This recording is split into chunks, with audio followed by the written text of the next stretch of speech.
Every nation on earth is in debt. Rich countries, poor countries, democracies, dictatorships. The United States alone owes more than $38 trillion. Japan's debt is larger than its entire economy. Europe survives on borrowing. Add everything together, and global debt crosses $300 trillion, more than 3 times what the world produces in a year. That number should break the system, but it doesn't. And that's where the real mystery begins, because debt is supposed to end. You borrow, you repay. The account closes. That's how debt worked for most of human history. Kings borrowed to fight wars. Cities borrowed to build walls. If they failed to pay, lenders lost money, defaults happened, and the system reset. Debt had a natural limit. Today, there is no limit. Instead of shrinking, debt grows faster every decade. Crashes don't destroy it. Wars don't erase it. Even bankruptcies don't end it. Somehow, debt survives everything. Governments fall, currencies collapse, empires disappear, but the debt remains. So ask the obvious question most people never do. If every country owes money, who exactly owns the debt? At first, the answer sounds simple. Governments owe banks. Banks owe institutions. Institutions owe funds. Funds owe pensions. Pensions belong to citizens. Here in theory, we owe ourselves. But that explanation collapses the moment you look closer, because interest is paid. Trillions of dollars every year flow upward, even when governments are broke, even when economies shrink, even when people suffer. Someone is always collecting. Someone always gets paid first, and it is never the public.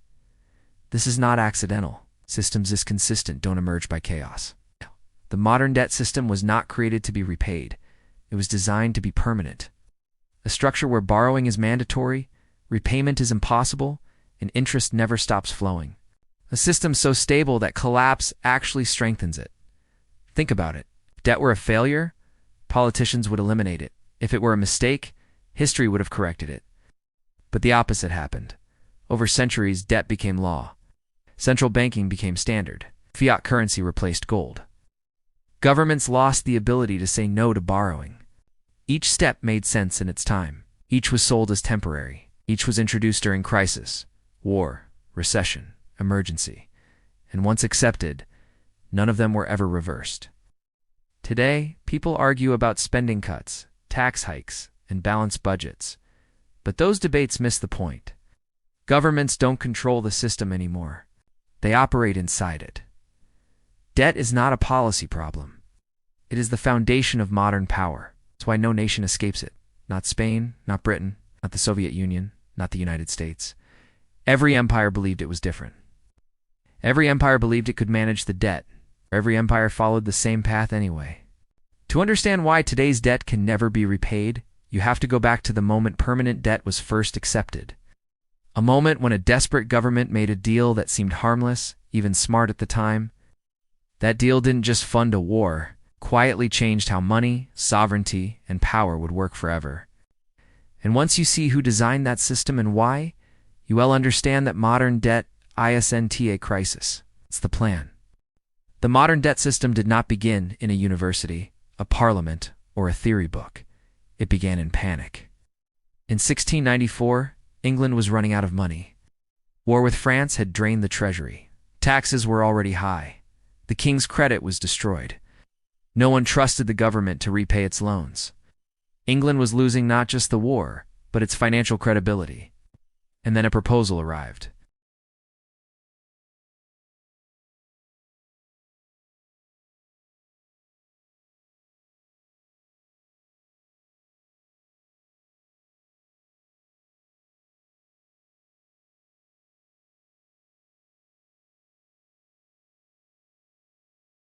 They wanted the legal right to create money and lend it to the government at interest.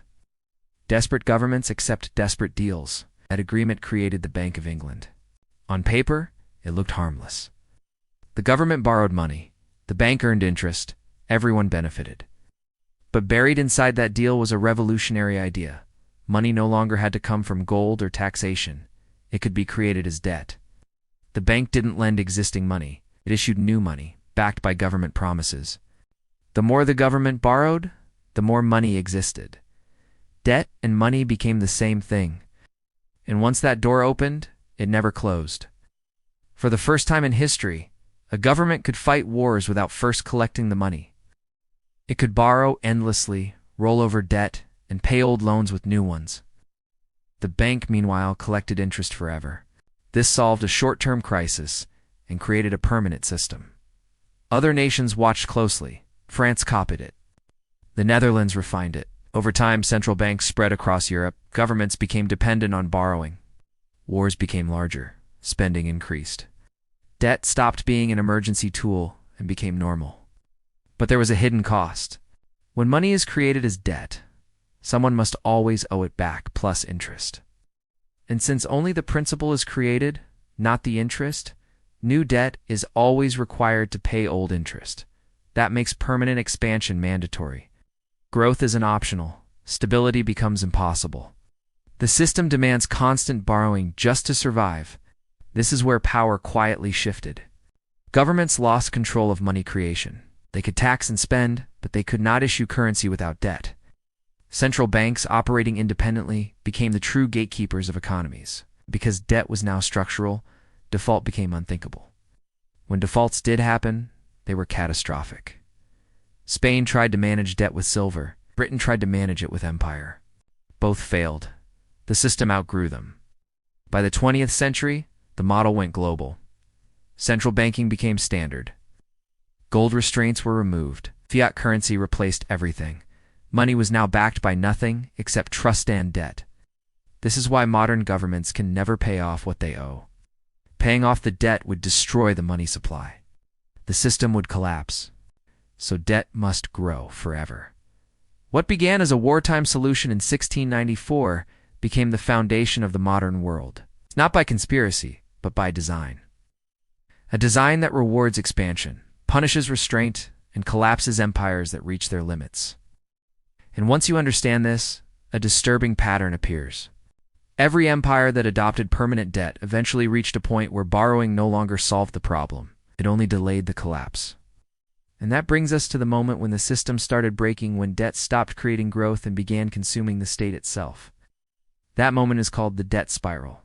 And that's where the next stage begins. Permanent debt works until it doesn't.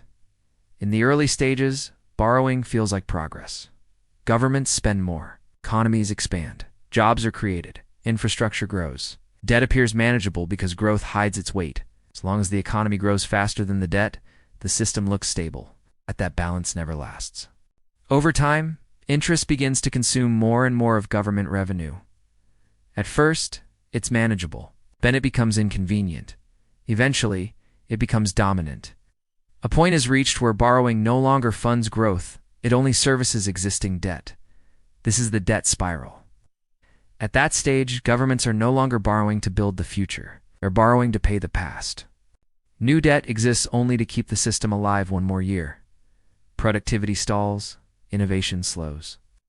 The real economy weakens, while financial obligations continue expanding. Spain reached this point in the early 1600s. Silver from the Americas flooded Europe, but instead of creating industry, it funded wars and debt payments. Inflation rose. Domestic production collapsed. Spain borrowed more to cover the gap, pushing itself deeper into dependency. By the time the silver slowed, the empire was already hollow. Britain followed a similar path centuries later. After 2 world wars, debt had exploded. The empire was exhausted. Interest payments consumed government resources. Industrial dominance faded. Borrowing kept the illusion of power alive, but the foundation was gone. When the pound lost its reserve status, the empire unraveled within a generation. The Soviet Union reached the debt spiral differently, hid debt behind state control. Productivity collapsed under inefficiency. Military spending drained resources. When oil prices fell, the system could no longer sustain itself. Borrowing increased, output declined, and trust vanished. The collapse came suddenly, but the spiral had been there for years. The pattern is always the same. Once debt servicing overtakes productive investment, decline becomes irreversible. Governments face impossible choices. Raise taxes and risk unrest. Cut spending and weaken the state, inflate the currency and destroy savings, borrow more and delay the collapse. Every option makes the long-term problem worse. This is where political systems begin to fail. Leaders stop planning decades ahead. Survival becomes the goal. Short-term fixes replace long-term strategy. Promises multiply. Accountability disappears. Institutions weaken under pressure. The public feels it before they understand it. Living costs rise faster than wages. Public services deteriorate.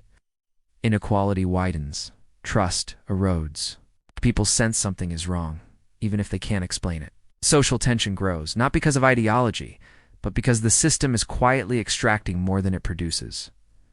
Debt doesn't just drain finances. It drains legitimacy. As interest payments rise, governments protect creditors before citizens. Bailouts replace reforms. Financial stability is prioritized over social stability. And slowly, the state begins serving the system instead of the people. This is the moment empires lose control, not because of invasion, not because of rebellion, because the system they depend on demands more than they can give. Power becomes an illusion maintained by borrowing, while real capacity disappears. And once productive capacity is lost, once an economy can no longer generate enough value to support its obligations, the next stage begins. At that point, collapse is no longer a possibility, it becomes a matter of time. In the next stage, we'll see how empires hollow themselves out, how factories close. Skills vanish, and financial economies replace real ones. This is the stage where decline becomes visible. It's almost impossible to reverse. When debt consumes the future, production is the first casualty. At the start of every empire, power comes from making things: food, tools, machines, technology. Wealth is created through output. Debt, when it exists, supports production. But once the debt spiral takes hold, that relationship reverses. Production becomes inconvenient. Factories are expensive. Workers demand wages. Innovation takes time. Financial systems, on the other hand, produce faster returns with fewer risks. So capital shifts away from building and toward trading, speculation, and asset inflation. This is called financialization. Instead of investing in factories, money flows into stocks, bonds, real estate, and complex financial instruments. Profits rise on paper, while real output stagnates. Economies appear strong, but beneath the surface, the capacity to produce is shrinking. Spain imported goods with borrowed money until its domestic industry collapsed. Britain outsourced production while living off financial dominance. The Soviet Union lost efficiency and innovation, leaving its economy brittle and uncompetitive. The pattern never changes. As productive capacity declines, dependence increases. Countries rely on imports, global supply chains, and external financing.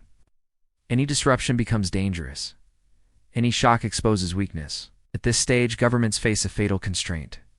They cannot cut spending without triggering unrest, cannot raise taxes without damaging growth. They cannot default without collapsing the system. So they choose the only option left: currency debasement. Money is printed, interest rates are suppressed, savings are diluted. Inflation quietly transfers wealth from the public to the system. Debt remains manageable, but purchasing power erodes. This is where social decay accelerates. The public loses faith not just in leaders, but in the future. Hard work no longer guarantees stability. Younger generations feel locked out. Inequality widens. Polarization increases. Politics becomes emotional because rational solutions no longer exist. The state becomes reactive instead of strategic. Institutions weaken. Short-term survival dominates decision-making. Narratives replace accountability.